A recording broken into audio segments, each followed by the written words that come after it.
18 different ways to write a book. How do you position yourself as a thought leader? One of the tried and tested ways is to write a book. It's a great way to show some of the depth of knowledge around you have on your area of expertise. And that's an important part of the credibility you have when you pitch your products and services. Plus, it's ready-made content that you can share online to grow your audience. But writing a book takes a lot of time and effort. So what's the best way to do this? I'm Geoff McDonald, and I know what it takes to write a book because I've written 12 of them. Plus, I'm writing 2 more. But more importantly, I've actually got over 25 half-written, unfinished books on my computer as well, which kind of shows I know both sides of the argument. I have experience in getting the job done, and I have experience in falling short. I know what works, and I know what doesn't work. And the number one lesson I'd share is to choose the right type of book for you. In this video, I'll share with you 18 different ways that you could write a book. Some of them are easier than others. And I've included some tips along the way to help you decide which one is the right one for you. Let's get started. Number 1, the usual way to write a book. The usual way we write a book is that we start at the beginning and we have this compelling argument all the way to the finish. It's hard work, takes a lot of editing, takes a lot of research, takes a few rewrites. The rest of these tips are variations on how you can do this that may be a little bit easier for you. But also it's worth remembering, anything worthwhile is not easy. Whichever approach you're going to take is going to require hard work and effort. But the rewards are worth it. Number 2 is to interview other people. And if you're already doing a podcast, this is right up your alley because you're already interviewing people. All you need to do is find a group of people on your chosen topic, interview them, transcribe the results, and publish as a book. Done. Number 3 is to blog it.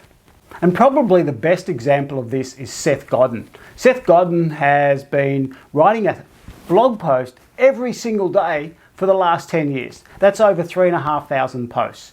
And from those blog posts, he puts them into his books, and it follows that he's written 20 plus books as well. And most of them have been bestsellers. I'm doing a version of that here with these videos. Each week I produce a video, which also becomes a blog post, which I'll later publish as a book. This is a great way to get started, to formulate your ideas, to develop your voice and build an audience as you write and create and publish your content. Number 4 is to talk your book. Not everyone is a natural writer, and it follows we learnt to talk before we learnt to write. And a great example of talking your book is Deepak Chopra. He was running a lot of workshops, he was traveling a lot of miles around the world on aeroplanes, and he would sit there and simply transcribe away, talk away while he was on the planes. And then he'd get off the plane, hand over his recording to his assistant who'd transcribe it, they'd do an edit, and that was his books. Number 5 is to run a workshop. So if you're a trainer or a presenter or naturally good at sharing ideas with other people, rather than sit down in isolation and try to get those words out of your head, you might be better off talking and sharing them with other people.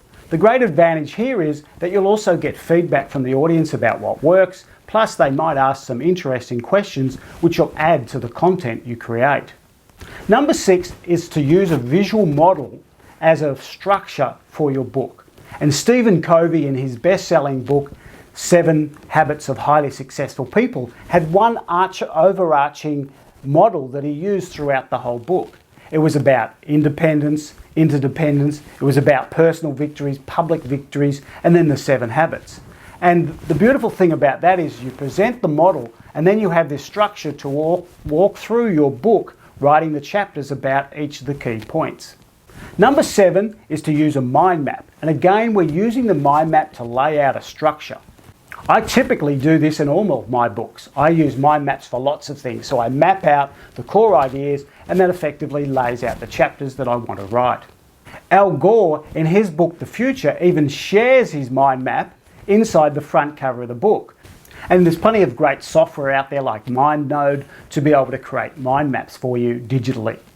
Number 8 is post-it notes. So if you don't like mind maps and doing it digitally, you can use the old analog thing of putting post-it notes up on the wall.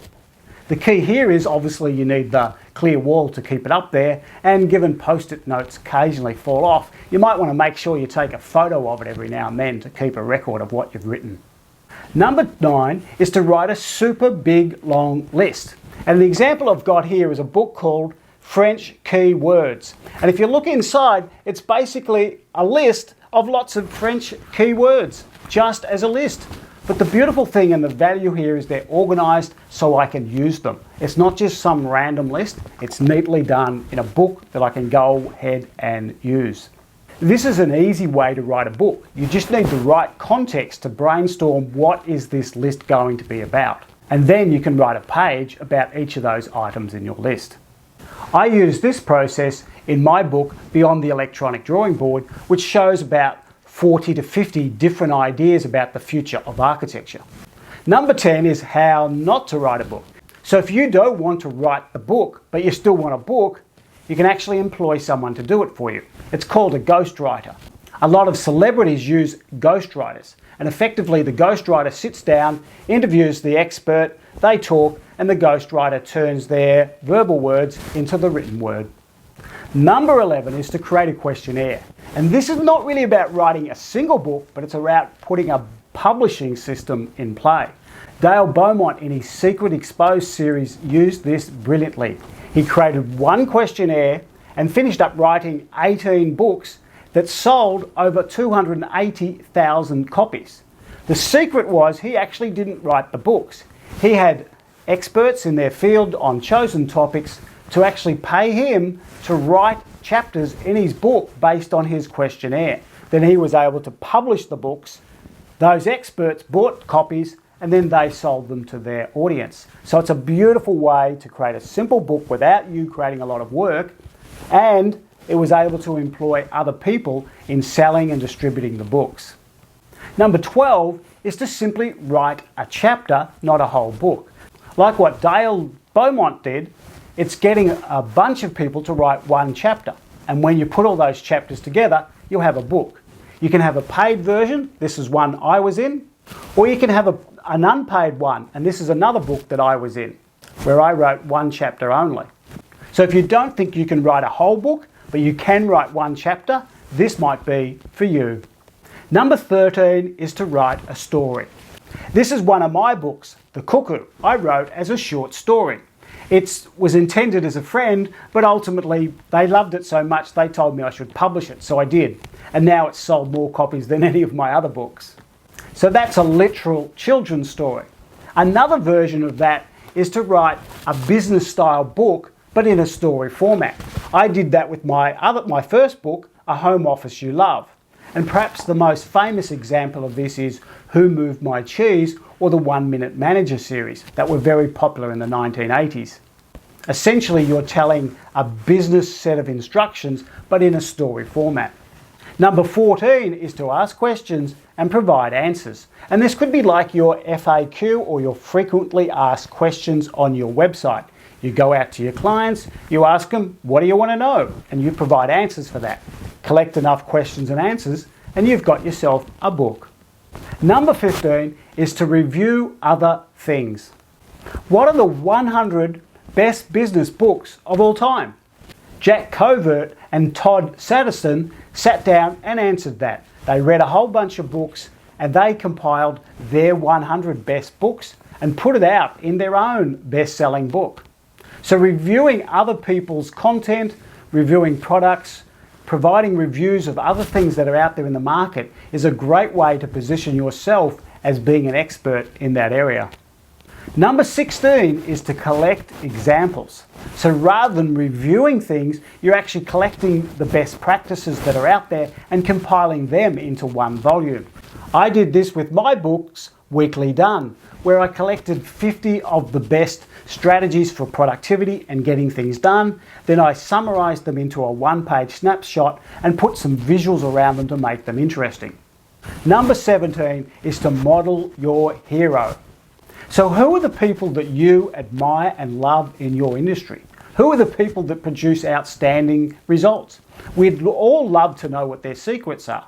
Carmine Gallo did this brilliantly in a series of books. The first one was on Steve Jobs and his presentation secrets. The second one was still on Steve Jobs, but it was actually on his innovation secrets. And his third one was on Apple and Apple experience. So you can see the sequence there. But he studied one company, one person in depth, and was able to provide an extensive case study and a set of lessons that we can all apply. It's a great way to put a new spin on a well-worn topic. Number 18 is to create a manifesto. I did this in my book, Done. Essentially, it's the 7 rules of done. There are 4 elements here. The first thing is you want to say, here's the prevailing view. Here's how most people think about this topic. And then you want to say, here's a better way. Here's what I think we should be doing. Then you list your rules for getting it done. I had 7 rules for done. And then in the final chapter, you wrap it all up and you say, how does this work in the future? So in this video, I've shared 18 different ways to write a book. But the big question is, which is the right one for you? How could you decide which of these strategies or tactics or approaches that's going to work best for your book? To help you decide, I suggest you answer this one crucial question.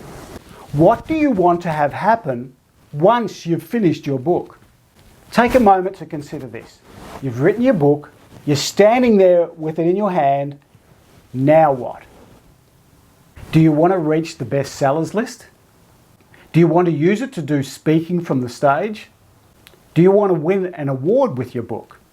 Or do you simply want to say, I did it, I wrote a book? Your answers to these questions will help you decide which of these approaches is best for you.